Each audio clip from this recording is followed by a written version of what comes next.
Hi there, I'm Chris for TTCombat Gaming, and I just want to say I love aliens. If you follow me on Instagram, you'll have seen that last month I painted a lot of models that were sculpted by Papsicles, and I have a bunch more that I still have to paint. Today I want to show you 3 different aliens that I've been painting, and I'm going to show you how I did their colour schemes. These are all of the paints I used across the 3 xenomorphs in this video. I use a mix of TTCombat paints and Citadel. To begin, I have added a scar onto the dome of this xenomorph to make it resemble the Scorched Xenomorph from Alien Romulus. Then I primed the model black. We're going to drybrush this chap.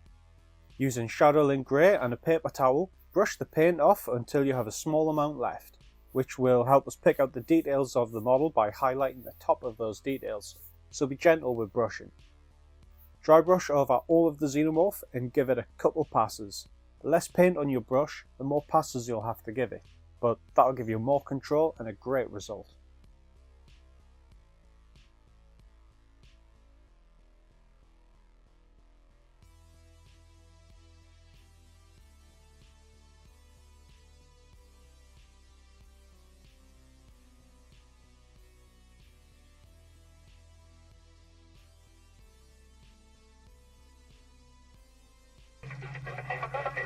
Once you're happy with the first colour, move on to a lighter grey. Here I'm using Admiralty Grey and dry brush again, but this time target a smaller area and focus more to the tops of the areas. This will help create a nice gradient from the black to the light grey.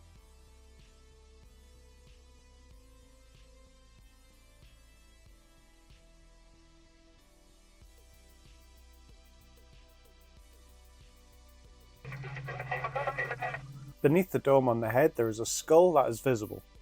You don't need to add it if you're not feeling confident with freehanding, but I'd suggest just giving it a go. With this we can just paint back over it. If it goes horribly wrong, then try again. It's good practice for freehanding. Continue using Admiralty Grey to paint the skull. If you find it easier, you can paint the whole shape in, then use black to add the eye sockets and the nose back in.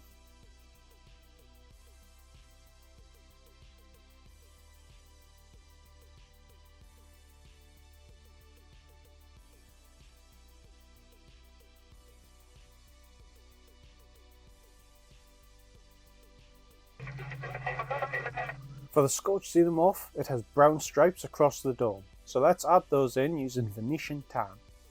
Just add bands of colour over the dome and outline where the dome meets the rest of the head.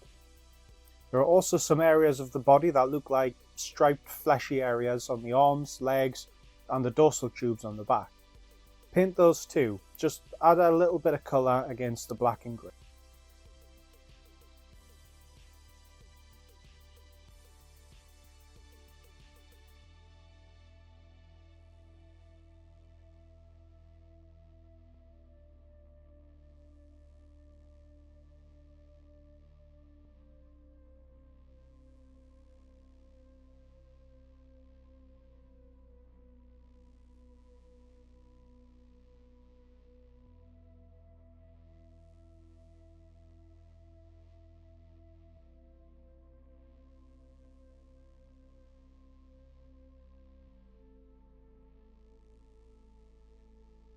Once these areas are dry, use some thinning medium to create a glaze, about 3 to 1 drops of thinning medium to Venetian tan. On the dome, we can use this glaze to help blend the stripes on the dome. Paint towards the stripes, as this will leave more paint where you remove the brush, building up the colour the more layers you add of this thinned down paint. Also, glaze this colour over the skull into the border of the dome, which will help give the effect of the skull being beneath the dome.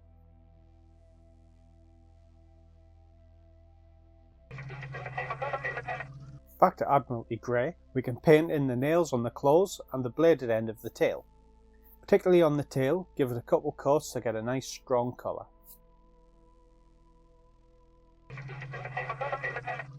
One of the iconic parts of the xenomorph are those metallic teeth, so using ancient steel, paint in that award-winning smile.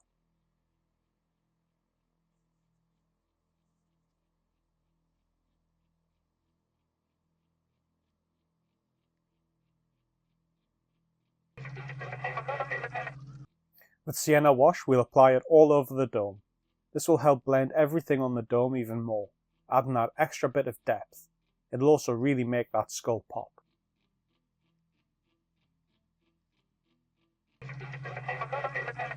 With Nuln Oil, cover all of the Xenomorph. Nuln Oil has a slight brown tone rather than a pure black, which will work really well with the previous Sienna Wash on the dome. And on the Venetian tan areas, it'll maintain a dark brown. It'll also blend the greys into the black very nicely and bring out all the detail on the teeth.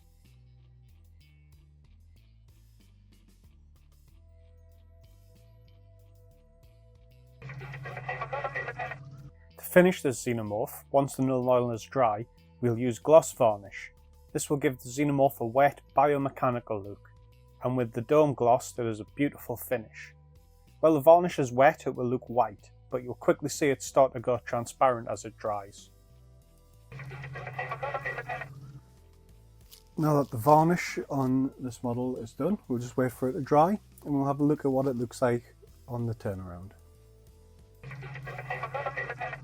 The Scorched Xenomorph is done and that gloss varnish looks great, particularly the dome, and the way the skull has been blended really brings it to life.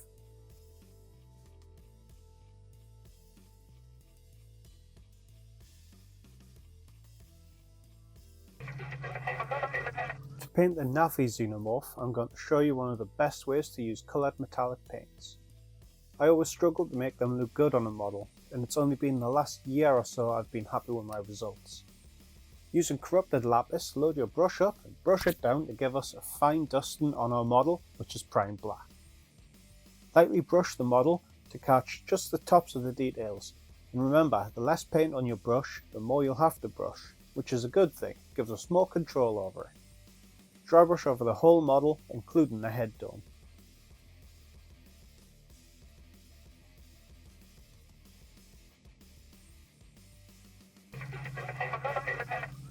Using Mermaid Scale Green, which is a nice light green metallic paint from TTCombat, we'll do another dry brush pass, but focus on the higher points of the model. We're doing the highlights with this. I found that it gave a really interesting effect. The blue alongside the green kind of makes it look a bit more silvery than it is. I really like that effect, but at different angles it shows the green tone. It's like we've accidentally created our own colour shift paint.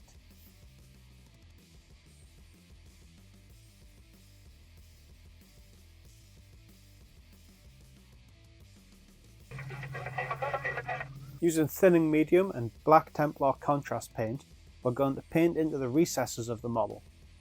Things like the rib cage, the biomechanical bits on the side of the head, and also that little ridge at the bottom of the head dome.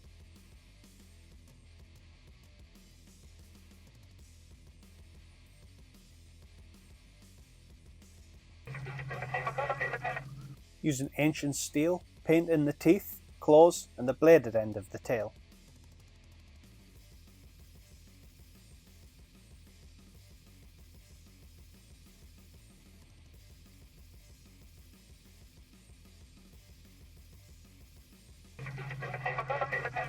Thinning down the black Templar contrast, or you can use black wash, just I still had some contrast on my palette.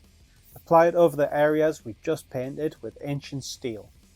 This will get into the recesses of those areas and apply a bit of shading.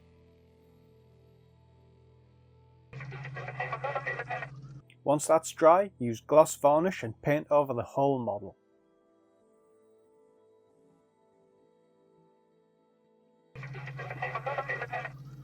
Okay, those metallics are looking really nice with the dry brush, and the varnish is going to help that shine pop. So once that's dried, we'll take a look at what it looks like on the turnaround.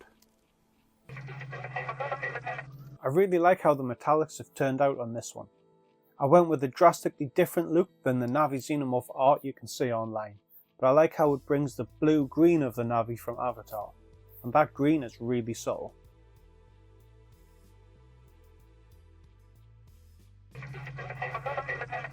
Now for something completely different, a bright Xenomorph. The Albino hive drone is primed with Wraithbone, then dry brush with Strigoi flesh. Load up your brush, brush it off until we have just a little bit on the brush, and brush the model to pick out the details.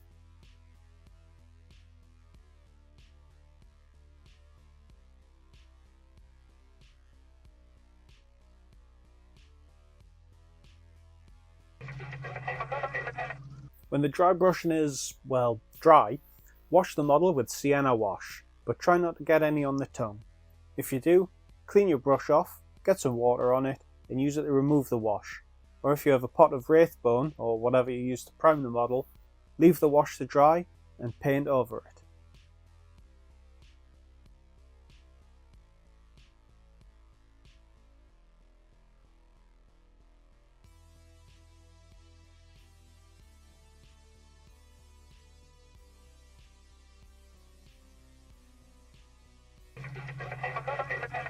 Back to Strigoi flesh. Paint the skull on the front of the dome. To make this easier, paint in the full shape of the skull and add the eye sockets and nose in with a couple dots of sienna wash after the skull is dry. Or if you're feeling confident, you can line them in before filling the skull with Strigoi flesh.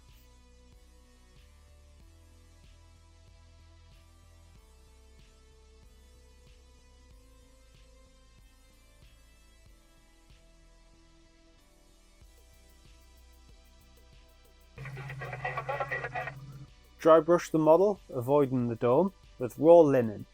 This is a nice highlight for Strigoi flesh, and I like to use them together a lot. We can also take this chance to paint in highlights on the skull. I paint the top of the eye sockets, nose, and where the cheekbones are.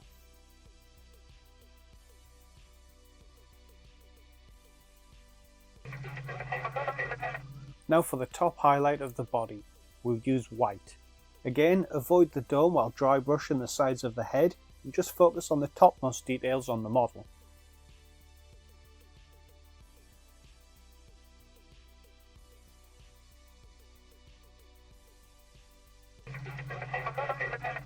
Using ancient steel, paint in the teeth and the claws on the hands and feet. On this model we won't paint the end of the tail, as the hive drones don't fight, so their tails aren't weaponized in this cast. Using Nuln Oil, apply a wash to the metal we've just painted, and to the dome. This will bring out the detail on the teeth, give a border to the claws, and give the dome the look that it's semi-transparent.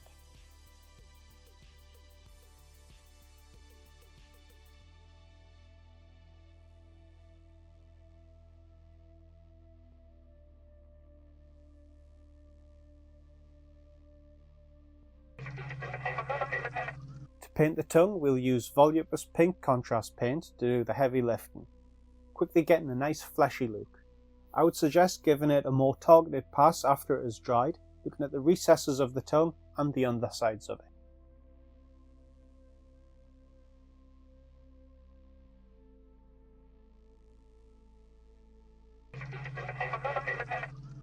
Pink Horror is a good colour to use for highlighting the tongue. Remember to paint the sections of the underside where the light would hit due to the way the tongue is shaped.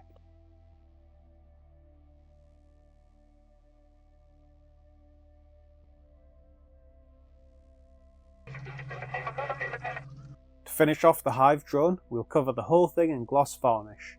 Once it starts to dry, it will go transparent and give us a really nice finish, particularly to that fleshy tongue.